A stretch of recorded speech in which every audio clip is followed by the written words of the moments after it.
Здравейте, скъпи приятели! Аз съм Диана и правя това видео, посветено на нравствените ценности, които ни свързват като хора. Има неща, които не се променят, независимо от забързаното ни ежедневие, от дигитализацията. И докато животът ни става все по-свързан в интернет, ние хората продължаваме да търсим нещо много по-дълбоко, а именно истинската човешка свързаност. Тази свързаност не се изгражда с алгоритми, а се изгражда с помощта на ценности. С онези вътрешни ориентири, с това, което ни показва как да се отнасяме едни с други, физически, емоционално, морално, чисто човешки. Именно ценностите. Разбира се, всеки човек има различна палитра от ценности, които са близки до неговото сърце. Освен това, дори когато изповядваме едни и същи ценности, всеки ги разбира по различен начин. И това е напълно нормално.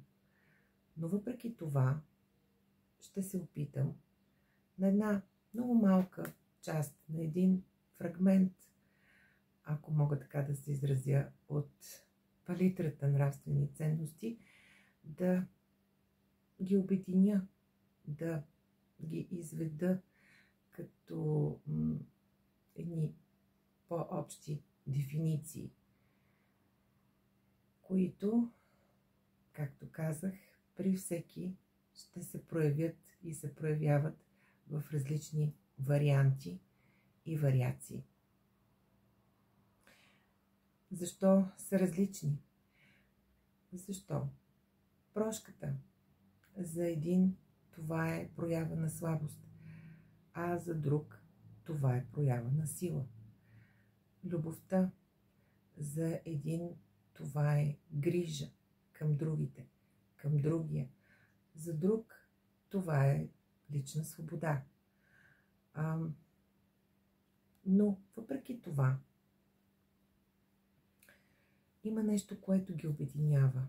И това е желанието на нас, хората, да бъдем разбрани, да бъдем приети и да бъдем обичани. 10 междуличностни нравствени ценности. Това са само 10. Те са много повече. Всеки може да изброи още много пъти по 10. Но, как съм ги подредила? Прошката. Прошката е много дълбока ценност. Много трудна. Тя не означава забравяне. Тя не означава оправдаване. Тя е едно освобождаване. Избор да не носиш тежестта на обидата. Избор да избереш мира пред правотата. Често се разглежда като една вътрешна трансформация.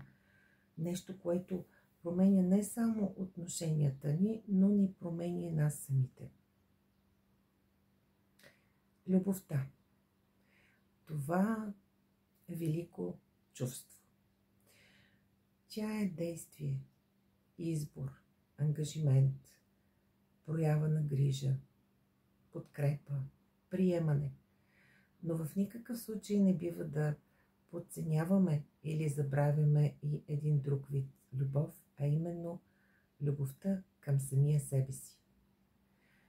Любовта към самия себе си не означава егоизъм.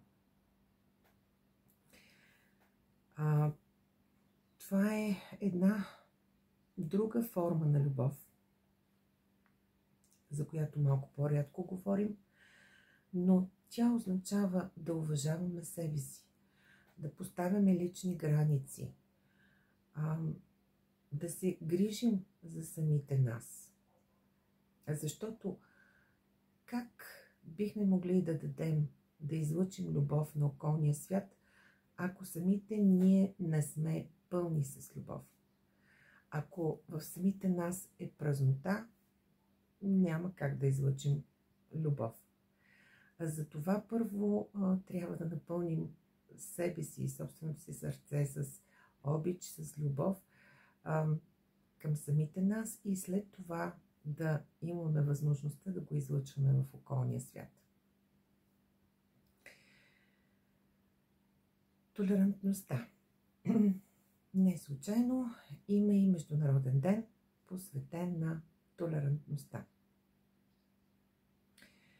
Това е да приемаме различието от другите. Не означава, че трябва да се съгласяваме, но трябва да уважаваме правото на другите хора да бъдат по-различни от нас. Често толерантността се сравнява с гъвкавост в умението да излезнем от собствената си карта на света и да приемем, че другите хора имат съвсем различна карта на света от нашата. Това е съвсем нормално, съвсем естествено. Те могат да имат друга гледна точка.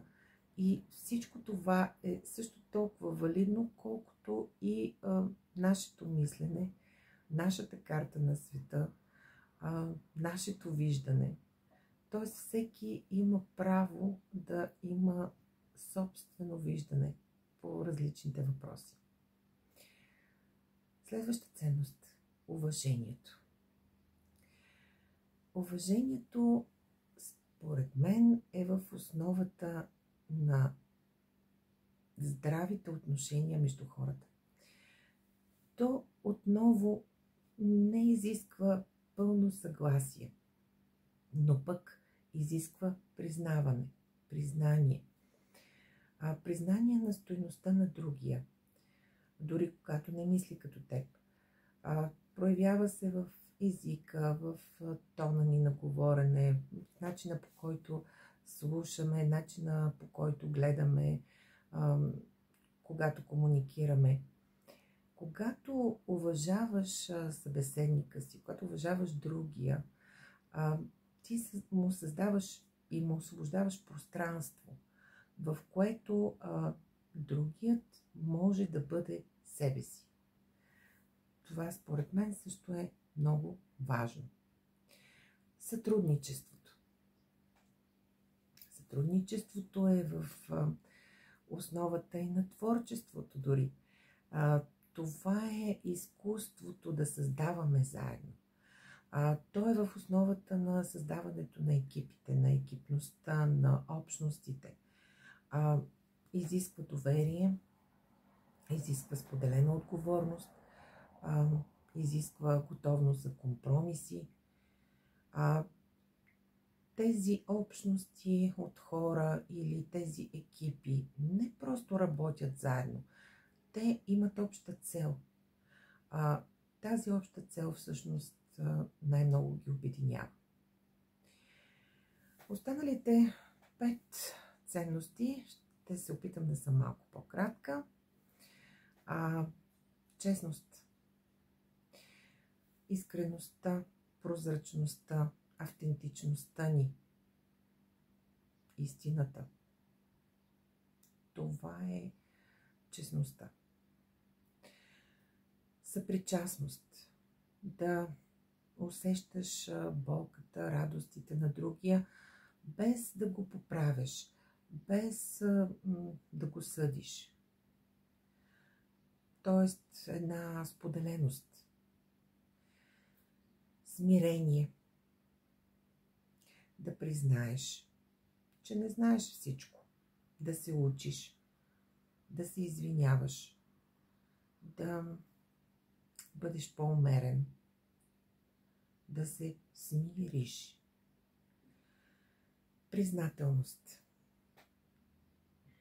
Признателността е да виждаш доброто и да го изразяваш.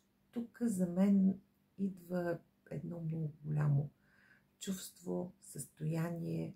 Това е благодарността. Да умееш да благодариш на другите, на себе си. Благодарността предизвиква много високи вибрации. Благодарността неминуемо е свързана с признанието. Благодарността наистина ни извисява като личности. Отговорност. Отговорността е също много важна според мен. Това е да поемеш ангажимент за думите и действията си. Това е да бъдеш в една зряла позиция. Това е да бъдеш емоционално пораснал човек. Важно. Според мен много важно също. Нравствените ценности не са просто морални принципи, а това са избори, които правим всеки ден. Избори, които оформят начина, по който се отнасяме към себе си и към другите. Не могат, или по-точно много трудно биха се преподали с думи, по-скоро се предават и усещат чрез личния пример, чрез личния опит. И макар, че всеки ги разбира по различен начин, има нещо, което остава вярно за всички ни. Когато избираме прошката пред обидата, любовта пред страха, уважението пред осъждането, толерантността пред враждебността, сътрудничеството пред конкуренцията, тогава ние не просто живеем. Тогава със сигурност създаваме една нова реалност. Един по-добър свят. И нека не забравяме. Прошката лекува. Любовта свързва. Уважението изгражда. Толерантността отваря врати. Сътрудничеството създава. Кои са вашите ценности? Какво е мнението ви по този въпрос? Ще се радвам, ако споделите в коментари. И ако това видео ви е харесало, споделете го. Реагирайте, ако мислите, че то може да бъде полезно на други хора. Благодаря ви за вниманието. С вас беше Диана. И не забравяйте, че трябва да бъдем добри хора към себе си и след това и към света около нас. Прекрасен ден!